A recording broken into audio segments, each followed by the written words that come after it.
பீகாரிகளுக்கு தமிழ்நாட்டுல பாதுகாப்பு இல்லை அவர்களை பொறுத்த மட்டும் ஒரு ஆர்எஸ்எஸ் காரர். ஆர்எஸ்எஸ் டிஎன்ஏ என்பது வெறுப்பு அரசியலை பேசுவது. வெறுப்பை பேசணும். அது மதமா இருக்கலாம், அது இனமா இருக்கலாம், மொழியா இருக்கலாம். அந்த டிஎன்ஏ அரசியல் டிஎன்ஏல வந்தவர் திரு மோடி அவர்கள். அதனுடைய விளைவு தான் இப்படிப்பட்ட ஆர்எஸ்எஸ் வெறுப்பு அரசியலை மையமாக வைத்து பீகாரில் இருக்கின்ற சகோதரர்களை பற்றி பீகாரில் பேசுவது. தமிழ்நாட்டில் ஊரில் இருக்க எல்லா தேர்தல் நடக்கும் போதும் சரி, தமிழ்நாட்டுக்காரனை மட்டும் திட்டணும். ஒரிசாவில் நடக்கும்போது தமிழ்நாட்டில் இருந்தவர்களை திட்டார். பீகாரில் இப்போ தேர்தல் நடந்தால் தமிழ்நாட்டுக்காரனை திட்டணும். பாஜக காரர்கள் உண்மையிலேயே தமிழ்நாட்டுக்கு விரோதிகள்ங்கிறத மீண்டும் நிரூபிச்சிருக்கார் பிரதமர் மோடி. ஒரிசா தேர்தலையும் தமிழ்நாட்டுக்கார திட்டாரு, பீகார் தேர்தலையும் தமிழ்நாட்டுக்கு திட்டாரு. இதற்கு பாஜக காரர்கள் முதல்ல மன்னிப்பு கேட்கணும். தமிழர்களை அவமானப்படுத்துகின்ற பாஜக காரர்கள், அதுவும் குறிப்பாக பிரதமர் மோடி தொடர்ந்து அவமானப்படுத்த தேர்தல் நேரத்தில் இப்படி பேசுவது என்பது அவர்களுடைய டிஎன்ஏல இருக்கு, ஆர்எஸ்எஸ் டிஎன்ஏல இருக்கிறதுனால இப்படிப்பட்ட பிரிவு செஞ்சாதான் அவங்களுக்கு ஓட்டு கிடைக்கும். பிரிச்சாதான் ஓட்டு கிடைக்குங்கிறதுக்காக எதை கூட செய்யக்கூடியவர்கள் பாஜக காரர்கள். அதுவும் குறிப்பாக பிரதமர் மோடி அதை செய்கிறார். இது கண்டனத்துக்குரியது. இந்த குறிப்பா பாத்தீங்கன்னா அதிமுகல இருந்து விஜய்கிட்ட பேசலன்னு சொல்லி எடப்பாடி சொல்றாரு. ஆனா அமித்ஷா என்ன சொல்றாருன்னா அதை மறுக்காம நாங்க எங்க கூட்டணியை பலப்படுத்துறதுக்கான வேலைகளை பாக்குறோம்னு சொல்லி அவர் அதை மறுக்கல. விஜயோட பேசுறதுன்னு மறுக்கல. இந்த இரட்டை நிலைப்பாடை எப்படி பாக்குறீங்க காங்கிரஸ் கட்சி? ஏன்னா அவங்களும் ஒரு தேசிய கட்சி, நீங்களும் ஒரு தேசிய கட்சி, எப்படி பாக்குறீங்க? பாஜகவை பொறுத்த மட்டும் திரு அமித்ஷாவை பொறுத்த மட்டும் தமிழ்நாட்டில் அவர் நினைத்த அரசியல் ரெண்டு. ஒன்று, திமுகவை அவர்கள் திமுக இந்தியா கூட்டணியை தோற்கடிக்கணும்னா பாராளுமன்றத்தில் இருந்தா 21, 19 அப்படிங்கிற ஓட்டை கூட்டி இந்த சின்ன பிள்ளைய கணக்கு போடுங்கல்ல. 2024 தேர்தலில் அதிமுக கூட்டணி அதிமுக 21% வாங்குச்சு. நம்ம கூட்டணி பாஜக கூட்டணி 19 சேர்த்து 2 சேர்த்தோம்னா 40 ஆயிட்டோம். திமுக இந்திய கூட்டணியை தோற்கடிச்சிருவோம். இதுதான் அமித்ஷா அவருடைய கணக்கு. திருநெல்வேலியில ரொம்ப பெருசா இந்தியில தாத்தா புத்தன் சொல்லிக்கிட்டு இருந்தார். அந்த கணக்கு ஃபெயில் ஆகி போச்சு. அந்த கணக்கு இப்போ எடப்பாடியை கப்பல் பண்ணி அண்ணன் எடப்பாடி பழனிசாமி அவர்களை அண்ணா திராவிட முன்னேற்ற கழகமாக இருந்த கட்சியை அமித்ஷா அதிமுகவை மாற்றியதனுடைய விளைவாக இப்பொழுது அதிமுக கணக்காலியாயிடுச்சு. வெறும் வெளியில இருக்க அலங்கார பொருட்கள் மட்டும்தான் இருக்கே ஒழிய உள்ள சாமான எல்லாத்தையும் திருப்பி போயிருச்சு. கடை காலியாகி போயிரு நிற்குது அதிமுக. அதனுடைய விளைவாக இருந்த ஓட்டெல்லாம் போயிருச்சு. எல்லா சர்வேலையும் அவங்களுக்கும் தெரியுது, பாஜகவிற்கும் தெரியுது. இப்ப அமித்ஷா அவர்களை பற்றி குட்டையை குழப்பணும். அவர் நினைத்தது நடக்க போறதில்லை. தமிழ்நாட்டில் இந்த தடவை இந்தியா கூட்டணி மிகப்பெரிய வெற்றியை பெறப்போகிறது. அதற்காக அவர்கள் என்ன இன்னொரு கட்சி, புதிய கட்சி அதிமுகவை ரிப்ளேஸ் பண்ண போகுது அப்படிங்கிறத தெரிஞ்ச உடனே அவரோட நாங்க கூட்டணி பண்ண போறோம், அது பண்ண போறோம், இது பண்ண போறோம் சொல்லி அதே இடி, சிபிஐ, அதே பத்திரிகை, அதே பொய், அதே எல்லா விளம்பரங்களும் வரப்போகுது. அதனால இதை பொறுத்த மட்டும் அமித்ஷா எப்பொழுதுமே தேர்தலுக்காக எல்லா குட்டையும் குழப்பக்கூடியவர். இப்பொழுதும் அதே தமிழக குட்டையை குழப்ப பார்க்கிறார், அரசியல் நிலையை குழப்ப பார்க்கிறார். இதிலே தமிழக மக்கள் குழம்பக்கூடாது.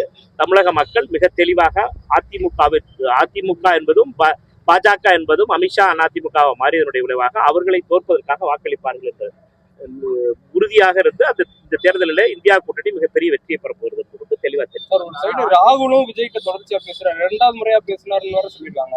ஆனா இது தொடர்பா விஜய்கிட்ட பாஜக பேசினா விஜய் சைடு இருந்து டக்குன்னு மறுப்பு வருது. ஆனா ராகுல் பேசுறன்றப்ப மறுப்பு வர மாட்டேங்குது. காங்கிரஸ் சைடு இருந்து ஒரு மறுப்பு வர மாட்டேங்குது. என்ன ராகுல் காந்தி அவர்கள் பேசுவது என்பது கரூர் சம்பவத்துக்கு அடுத்த நாள் ராகுல் காந்தி அவர்கள் தமிழக முதலமைச்சர்களிடமும் திரு விஜய் அவர்களிடமும் பேசுவது. அதுக்கப்புறம் எனக்கு தெரிந்து வேற எந்த பேச்சும் நடக்கல, இந்த காலும் நடக்கல. அதனால என்னை பொறுத்த வரைக்கும் இது கற்பனை உலகத்துல பலரும் இருக்கலாம். எங்களை பொறுத்த மட்டும் அப்பொழுது இருந்த நிலையை பற்றி எங்களுடைய பொறுப்பாளர் திரு கிரீஷ் சோடங்கர் மிக தெளிவாக சொல்லியிருந்தார். ராகுல் காந்தி அவர்கள் முதலமைச்சரோட பேசிவிட்டு திரு விஜய் அவர்களிடமும் அவருடைய கட்சிக்காரர்கள் உயிரிழந்ததனால் அவர்களிடமும் பேசினார் என்பதும் அது வெறும் அவருடைய துக்கம் விசாரிப்பதற்காக என்பதையும் அந்த நேரத்திலே அது மிகவும் தேவைப்பட்டது என்பதை பற்றியும் பொறுப்பாளர் மிக தெளிவாக தெரியும்.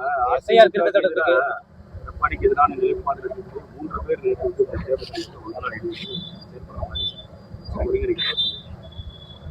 பின்னணியில அமித்ஷாவும் பிஜேபி இருக்கலாம் அப்படிங்கிற மாதிரி எங்க போகும்?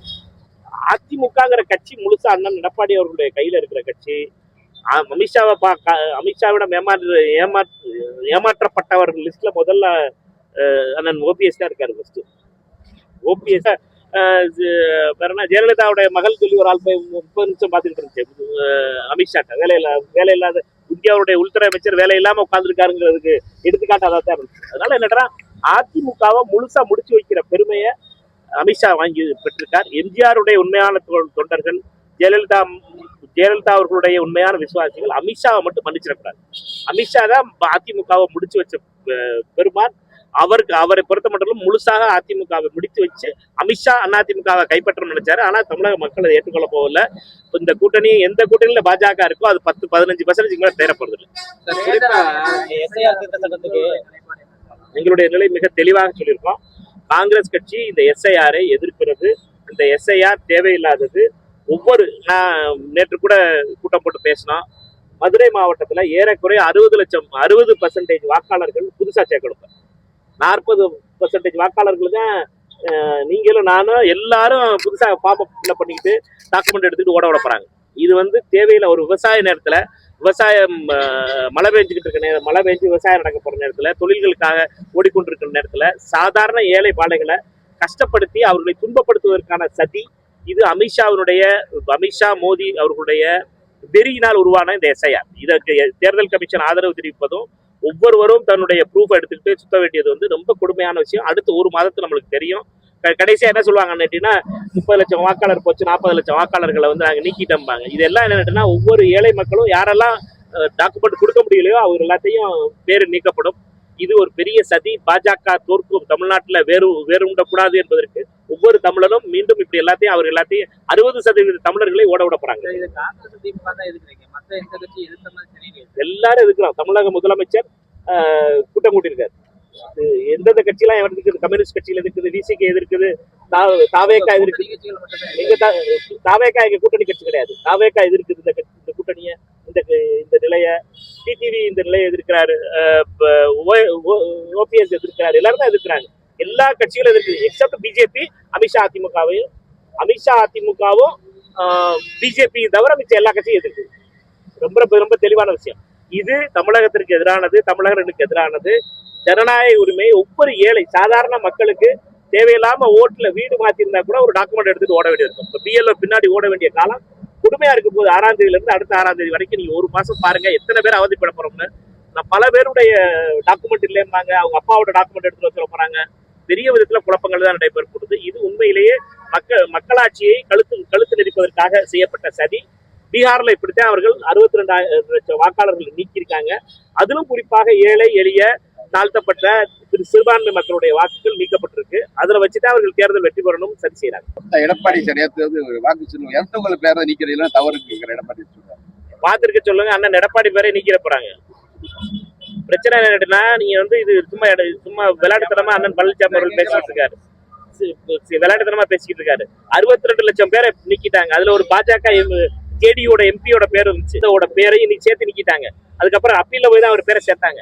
அதனால தயவு செய்து அண்ணன் பழனிசாமி அவரோட நான் வேண்டிக்கிறேன், இதை சாதாரணமா பேசாதீங்க. உண்மையிலேயே பாஜக செய்த அட்டூழியங்கள் ஒன்று. டாக்குமெண்ட் இல்லைன்னா நீங்க 2002க்கு அப்புறம் எந்த ஓட்டுல எந்த வீட்டுல இருந்தீங்களோ, எங்க வாக்காளராக இருந்தீங்களோ, அதுக்கு அப்புறம் எந்த வீட்டுல வாக்கு இருந்தாலும் சரி உங்களுக்கு அந்த ஓட்டுல திருப்பி நீங்க டாக்குமெண்ட் கொடுக்கணும். புதுசா எந்த ஊர்ல இருந்தீங்கனாலும் சரி, எந்த வீட்டுல இருந்தீங்கனாலும் சரி, 2002க்கு முன்னாடி 85க்கு மேல பிறந்தவங்க எல்லாருக்கும் 85க்கு அப்புறம் பிறந்தவங்க எல்லாருக்கும் ஆபத்து இருக்கு. எல்லாரும் தயவு செய்து ஏதாவது ஒரு ரெக்கார்டு எடுத்து வச்சுக்கிறீங்க.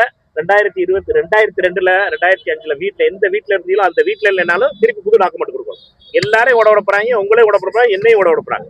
அதனால எல்லாரும் அந்த டாக்குமெண்ட் ரெடி பண்ணி வச்சுருக்கோம். பிஎல்ஓட்ட போய் கொடுக்கணும். அதுவும் பிஎல்ஓ தேடி கொடுக்கணும். 3 தடவை தருவாங்க அப்படின்னு தேர்தல் அதிகாரி சொன்னாங்க. 3 தடவை வீட்டுக்கு வர்றது அதெல்லாம் எந்த காலத்துல நடந்திருக்கு? எந்த பிஎல்ஓ நம்ம வீட்டுக்கு 3 தடவை வந்திருக்காங்க? மரத்தடியில உட்காந்துருவாங்க, நம்ம போய் பார்க்கணும். அதனால இதெல்லாம் நடக்கத்தான் போகுது. தேவையில்லாத ஒரு அலக்கழிப்பு தான் இது.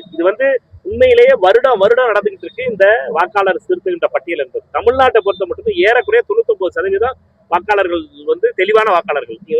நீங்க இறந்தவர்கள் வாக்களை நீக்கிருந்தது. கட்சிகளுடைய பிஎல்ஏக்களுடைய வேலை, BLA-2 வேலை ரொம்ப தெளிவா இருக்கு. அதனால இதெல்லாம் பழனிசாமி அண்ணன் மாதிரி பொறுப்பானவர்கள் இப்படி பேசுவது என்பது ஜனநாயகத்தை படுகொலிக்கு தள்ள விரும்புகின்ற அமித்ஷாவிற்கு உதவுவதற்கு ஆகும்.